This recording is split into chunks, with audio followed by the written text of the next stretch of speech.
हमारे बीच में पहुंच चुके हैं। स्वागत के लिए बाहर सम्मान्य व्यक्ति खड़े हुए हैं। कृपया कुर्सियों पर बैठ जाएं और मास्क का प्रयोग अवश्य करें।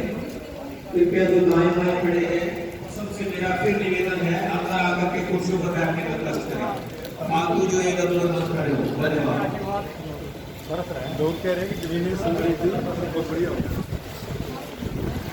वायु करनाल श्री शांति यादव जी हमारे बीच में पहुंच चुके हैं। उनके साथ कार्यक्रम के अध्यक्ष माननीय एसडीएम इंद्री श्री सुमित सिहाग जी ये पहुंच चुके हैं। मुख्य द्वार पर आ चुके हैं।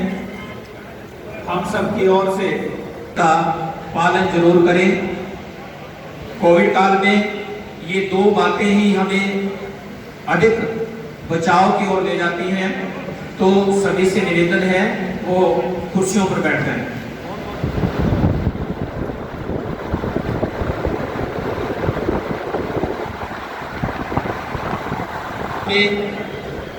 एसडीएम इंद्री श्री सुमित सिहाग जी और निभा परिवार के सभी सदस्य उनके साथ में हैं। श्री कुलबीर जी, मलिक जी, ये सभी हमारे ऑफिसर्स जो हैं, डोनर्स को शुभकामनाएं देते हुए और उनको उनका हौसला बढ़ाते हुए और बैग leadership flag India Shri Anil Singhania ji, सचिव भरतपुर जी, सभी जो है इससे कई दिनों से जन तक इस शिविर का संदेश देने के लिए लगे हुए हैं और इस कार्यक्रम को सफल बनाने के लिए ये सभी सहयोग कर रहे हैं।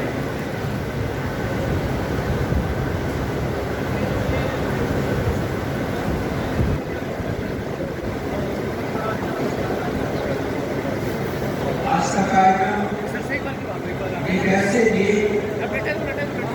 और संघर्ष के और हर अजीज व्यक्तित्व को श्रद्धांजलि देने के लिए रखा गया है, जो लोगों के दिलों में राज करके गए हैं। भाई मनोज गौतम जी, उनके जितने भी कार्य हैं उनको कभी भी भुलाया नहीं जा सकता। उनके आज 13 जुलाई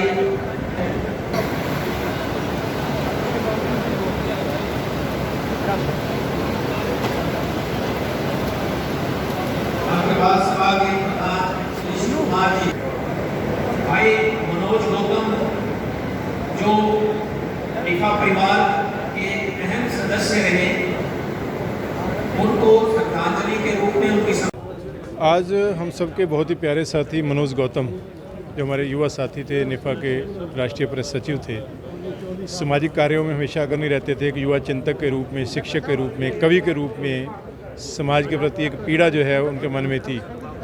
विगत दिनों कोरोना की जो सेकंड लहर है उनके अंदर उनका देहांत हो गया था कोरोना के चलते। तो आज उनका जन्मदिन था, तो उनके जन्मदिन पर उनके परिवार के साथ मिलकर निफा ने और बहुत सी सामाजिक संस्थाएं जिनके साथ वो जुड़े हुए थे, युवा भारत सेवा मंडल, श्री अमरनाथ जी सेवा बर्फानी जो संस्था है इंद्री की, और भी संस्थाएं जिनके साथ वो जुड़े हुए थे, उन सब ने मिलकर यहाँ पर ब्राह्मण सभा इंद्री है, एक ब्लड डोनेशन कैंप आज यहाँ पर रखा है उनकी याद में। 2 टीमें बुलाई गई हैं, एक दिल्ली रेड क्रॉस सोसाइटी से जो थैलीसीमिया के बच्चों के लिए ब्लड एकत्र करती हैं, और दूसरी सिविल हॉस्पिटल करनाल की टीम। आप ये देखिए, इतनी बारिश, सुबह से बारिश हो रही है, लेकिन बारिश के बावजूद जो है रक्तदाता उनके उत्साह में कोई कमी नहीं है। बहुत अच्छी संख्या में रक्तदान यहाँ पर हो रहा है उनकी याद में। दूसरा, हमने उनके नाम से 4 अवार्ड घोषित किए हैं जो हर साल उनके जन्मदिन पर दिए जाएंगे।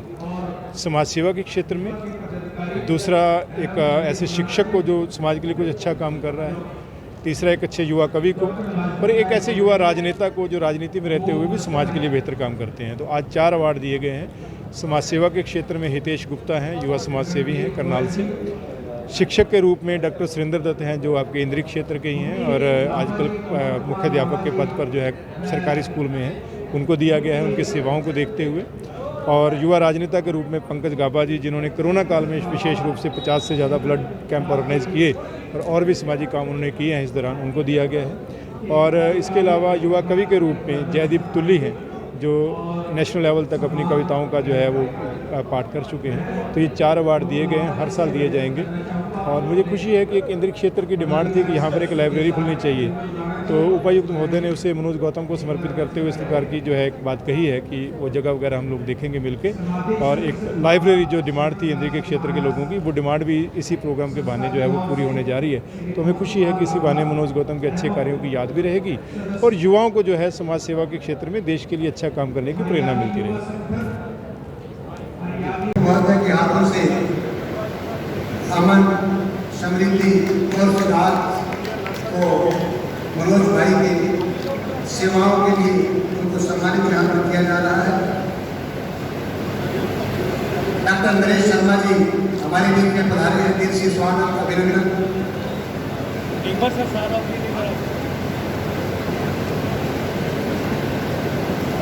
थोड़ा सा सर पीछे आया ना, वाइट थोड़ा सा वाइट आता देखिए प्लीज सामने आजो सर, आजो प्लीज।